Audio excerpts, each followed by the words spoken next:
यह कहानी एक डायन की है, काली डायन। इस कहानी का नाम है दोस्तों, मैंने यह कहानी बनाकर नहीं लिखी है। यह कहानी एक सचमुच की घटना है जो कि मैंने अपनी दादी से सुनी है और बहुत पुरानी है। कुछ लोगों का मानना है कि भूतों का कोई अस्तित्व नहीं होता है। आप लोग जानते हैं भगवान का अस्तित्व होता है तो भूतों का क्यों नहीं। सभी ने रामायण और महाभारत जैसे ग्रंथों में पढ़ा या किसी से सुना होगा कि भगवान जब इस धरती पर थे तब भी भूत पिशाच हुआ करते थे। भगवान निराकार है। निराकार का अर्थ होता है जिसका कोई आकार नहीं होता। जो लोग जिस रूप में भगवान को पूजते हैं, भगवान उसी रूप में उसे दिखाई देते हैं। तो प्रेम से बोलिए भक्त और भगवान की जय। और समय व्यर्थ न करते हुए मैं आपको अपनी कहानी की ओर ले चलता हूँ। बहुत पुरानी बात है। तब पानी के ज़्यादा साधन नहीं हुआ करते थे। लोग कुएं, बावड़ी, तालाब आदि से पानी पिया करते थे। तो यह कहानी एक तालाब की है जो कि उस काली डायन के जादू से अमृत से जहर बन गया था। यह डायन कैसे बनी, कैसे इस तालाब का पानी विष बन गया, मैं यह कहानी आपको बताता हूँ। कि एक गांव में एक औरत के कोई बच्चा नहीं था। वह औरत गांव के मुखिया की पत्नी थी। उसके शादी को काफी समय हो गया था। सब लोग उसे बांझ कहा करते थे। सारे गांव वाले उसका मुंह भी नहीं देखना चाहते थे। कहते थे कि इसका मुंह देख लिया तो पूरा दिन बेकार चला जाएगा। पर मुखिया की पत्नी थी, इसलिए लोग थोड़ी बहुत बातचीत कर लिया करते थे। एक दिन गांव में एक फकीर बाबा भिक्षा मांगते हुए आ पहुँचे हैं। तो वह बातों ही बातों में उसका हाथ देखने लग जाते हैं और कहते हैं, आपको बच्चा नहीं है ना? वह बोली, आपको कैसे पता चला? वह बोला, हम हस्तरेखा में निपुण हैं और हाथ देखकर बता सकते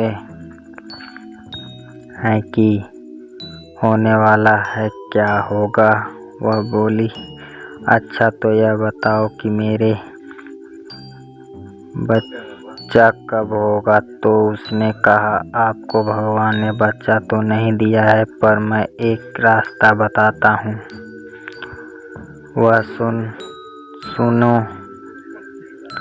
अमावस्या की रात को किसी एक ऐसे लड़के की बलि पीपल के पेड़ के नीचे दो, जो अपने माँ बाप के अकेला पुत्र हो, और उसके खून से अपने बाल धोना। फिर कहना, ए प्यासी आत्माओं, यहाँ बलि मेरी तरफ से स्वीकार करो और मुझे एक पुत्र दे दो। एक लोटे में उस कुएं का पानी भर कर उसमें उसके शरीर की 2 बूंद खून मिलाकर खुद पी लेना। उस लड़के के सिर के बाल अपनी साड़ी की गांठ में बांधे रखना। तो यूं तुम्हें आवश्यक एक पुत्र पैदा होगा। इतना कहकर वह वहाँ से भिक्षा लेकर चला गया। उस दिन के ठीक 3 दिन बाद अमावस्या थी। उस औरत ने वही किया जो उस बाबा ने बताया था। उसने अपने देवरानी के लड़के की बलि दे दी और खून की 2 बूंद पानी में मिलाकर खुद पी ली और उस सिर के कुछ बाल को काटकर अपनी गांठ में बांध लिया और बिना पीछे मुड़े अपने घर आ गई। सुबह गांव वालों को पता चला कि मुखिए के भाई के बेटे को किसी ने मार के वहां फेंक रखा है। जब यह बात मुखिए और उसके भाई ने सुनी तो वह नंगे पैर दौड़ पड़े। धीरे धीरे सारा गांव इकट्ठा हो गया और उस लड़के की माँ का रो रो के बुरा हाल हो गया था।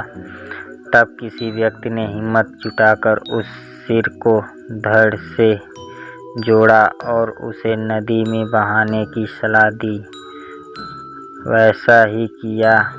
लोगों ने उस लाश को पानी में बहा दिया। सब लोग यही कह रहे थे, किसने किया, यह सब कैसे हुआ। सब लोगों के लिए यह घटना चिंता का विषय बन गई थी। जब मुखिया घर पहुंचा तो क्या देखता है कि उसकी पत्नी तो पकवान बना रही थी। वह बड़ी खुश नजर आ रही थी। मुखिया ने क्रोध में कहा, क्या तुम्हें इस बात का बिल्कुल भी दुख नहीं है कि हमारे भाई का बेटा मर गया है। वहाँ पहले ऐसे ही नज़रों से देखी जैसे कि उसे मार ही डालेगी। फिर कहने लगी, लड़का उसका मरा है, मेरा नहीं, मैं क्यों शोक मनाऊं। और हंसने लगी और कहने लगी, तुम पागल हो, तुम्हें तो खुश होना चाहिए कि अब तुम्हारे भी एक पुत्र आने वाला है। और यह जानकर और खुशी होगी वह इस जायदाद का अकेला वारिस होगा। हाँ, वह फिर ऐसे हंसी। यह देखकर मुखिया से रहा नहीं गया और उसे जान से मारने के लिए तलवार उठाने चला गया। वह अंदर तलवार ढूंढ रहा था पर तलवार नहीं मिली। जब वह पत्नी के बेद के पास पहुंचा तो क्या देखता है कि सारे कपड़े खून से लथपथ हैं और तलवार भी वहीं पड़ी है और उस पर खून लगा है। वह यह सब देखते ही समझ गया कि यह सब इसने पुत्र प्राप्ति के लिए बलि दी है। उसने उसे मारने का विचार बनाया कि अभी मैं इसको मार दूंगा तो सब लोग मुझे गलत समझेंगे, और वहां से चला गया। उस दिन से गांव में ऐसी घटना होने लगी। किसी की भैंस मर गई, किसी ने उसे मार डाला और उसके शरीर के अंग इधर उधर फैले फटे पड़े जैसे कि किसी ने उसे नोच नोच कर खाया हो।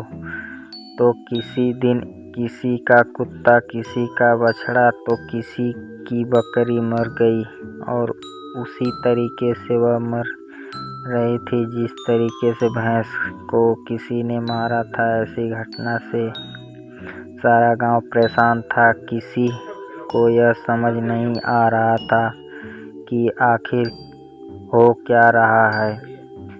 एक दिन की बात है, मुखिया रात को अपने गेट के पास सोया हुआ था। आधी रात के समय उसे गेट खोलने की आवाज़ आई। वह जाग गया। उसने देखा कि एक औरत बाल बिखरे हुए आधी रात को बाहर चली जा रही है। देखने में तो ऐसा लग रहा था कि जैसे उसको कोई खींच कर ले जा रहा हो। भादों अगस्त की काली रात थी। चारों तरफ से आवाजें आ रही थी कि कहीं सियार तो नहीं, कहीं कुत्ते भौंकते। ऐसा लग रहा था उसे कि जैसे यह रात जाने क्या कयामत ढाएगी। अचानक उसे एक गाय के बछड़े के रंभाने की आवाज़ आई। वह समझ गया, हो ना हो यही सारे गांव की बर्बादी का कारण है। मुखिया के दिमाग में एक आइडिया आया कि क्यों ना मैं चलकर देखूं कि यह कहाँ जाती है। वह उठकर चल दिया। उसने आगे चल के क्या देखा कि पड़ोसी के गाय का बछड़ा का कटा हुआ मूंड पड़ा है और उसके धड़ को वह औरत खींचकर पीपल की ओर ले जा रही है। और ले जाकर उसने वही शब्द दोहराया, यह लो प्यासी आत्माओं, मैं तुम्हारे लिए भोजन लाई हूँ। मुखिया यह सब नीम के पेड़ से छुपकर देख रहा था। एकदम वह क्या देखता है कि चार काली छाया वहाँ प्रकट हुई। देखते ही देखते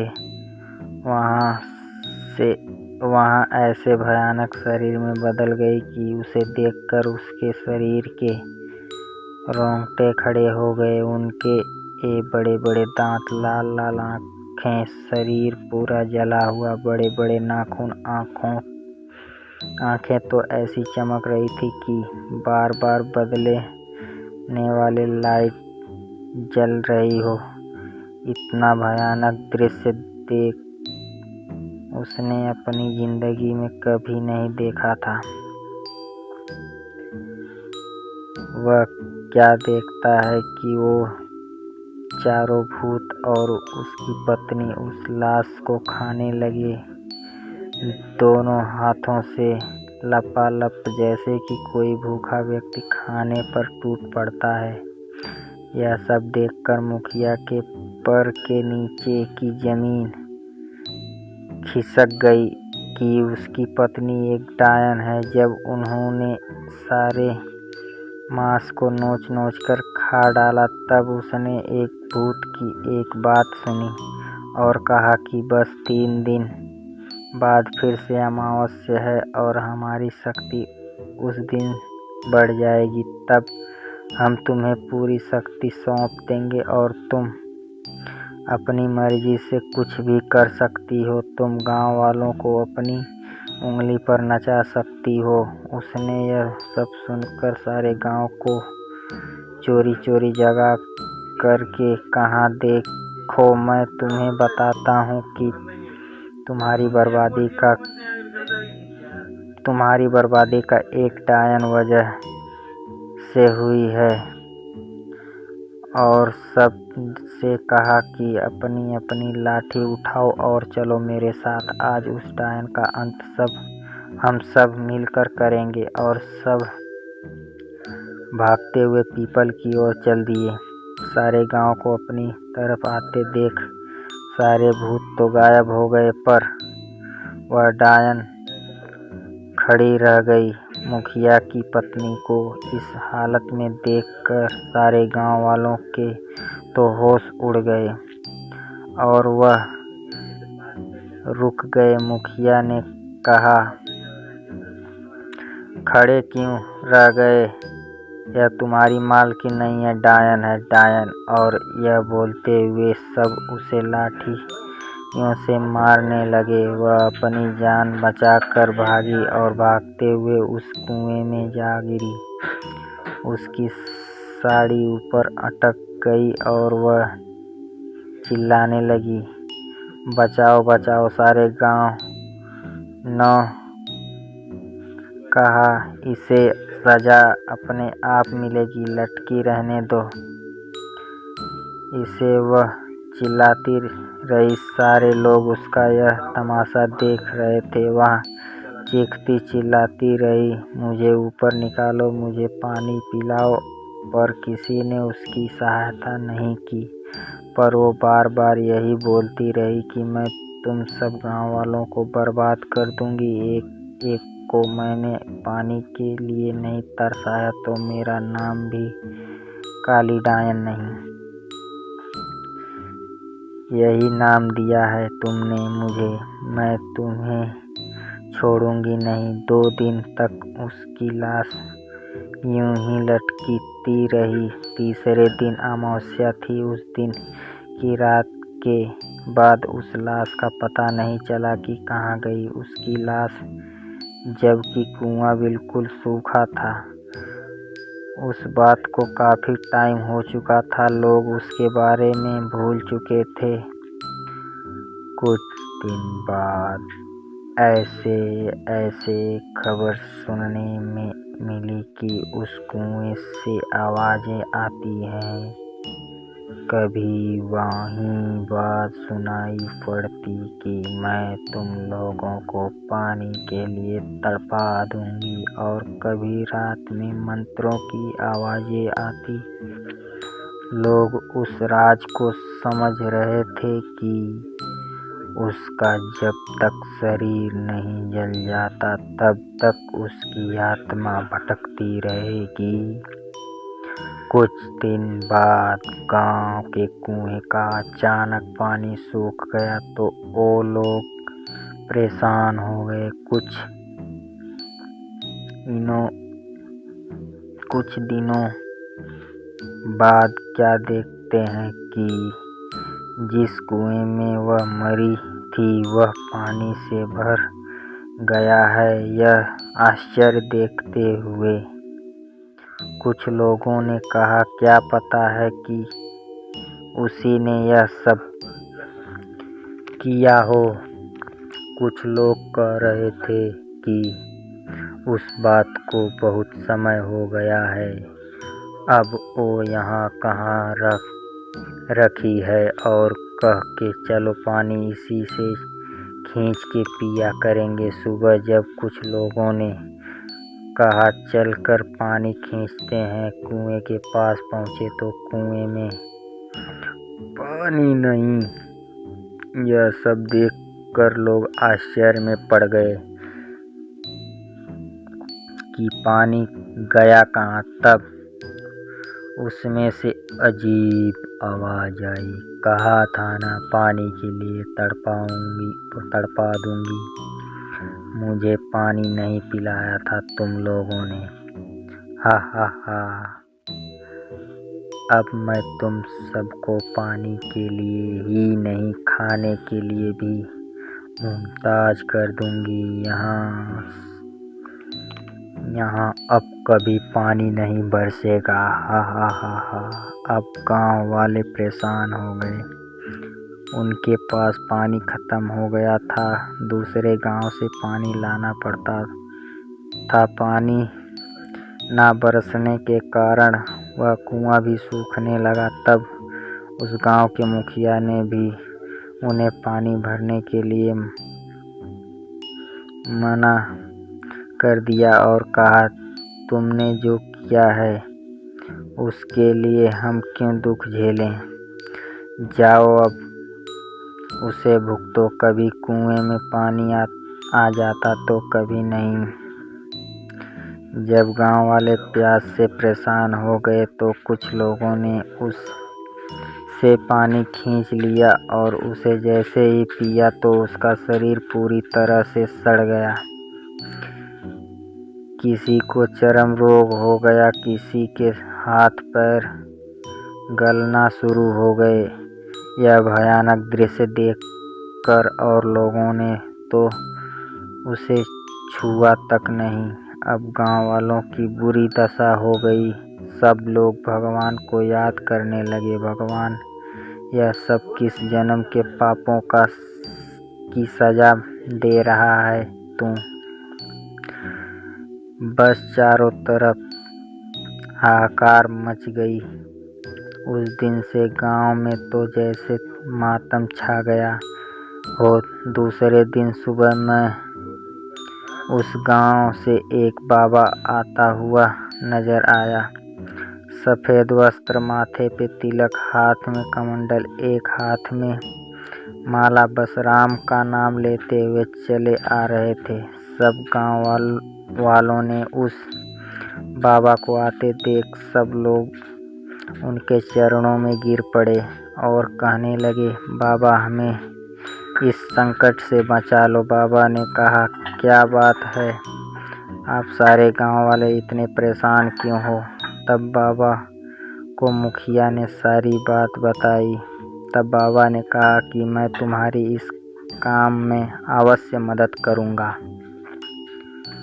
और बाबा, मैं कल अपने शिष्य विराट को लेकर आऊंगा, क्योंकि इस काम के लिए मुझे एक सद्भाव और ईश्वर पर विश्वास करने वाले व्यक्ति की जरूरत है, और वह बुद्धि में भी निपुण है।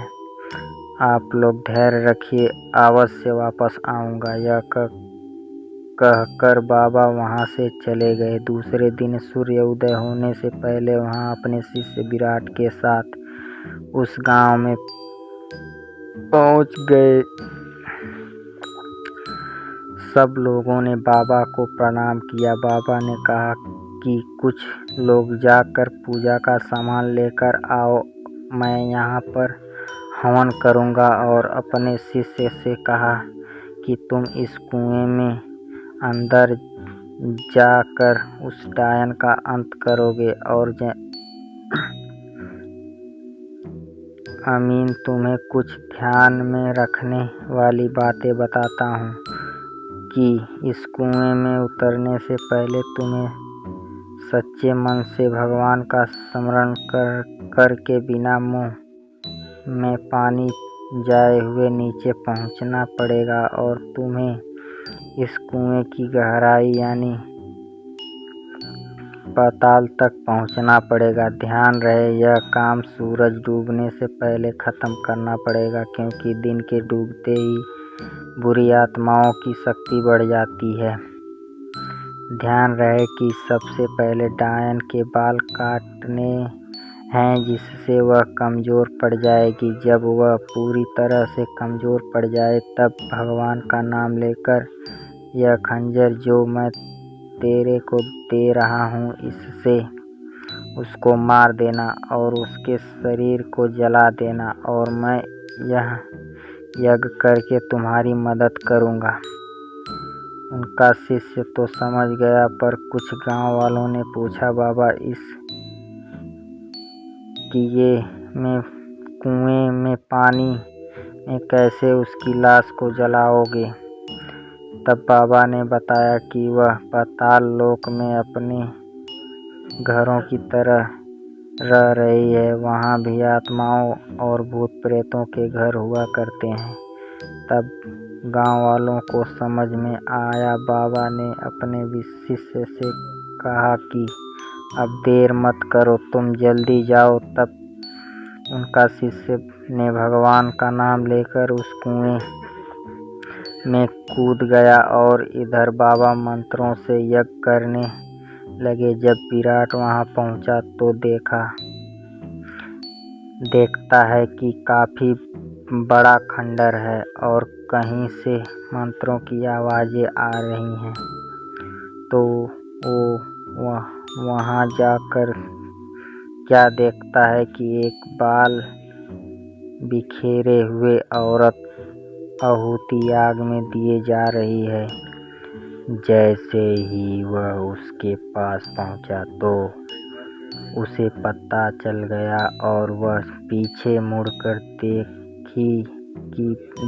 के बोली, कौन हो तुम और यहाँ क्यों आए हो? वह बोला, मैं विराट हूँ और गांव वालों की तरफ से मैं तुम्हें यहाँ मारने के लिए आया हूँ। वह हंसी, हाहाकार, तुम मुझे मारोगे।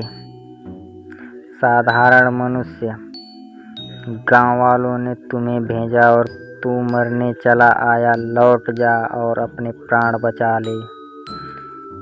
मुझसे नहीं तो वह बोला,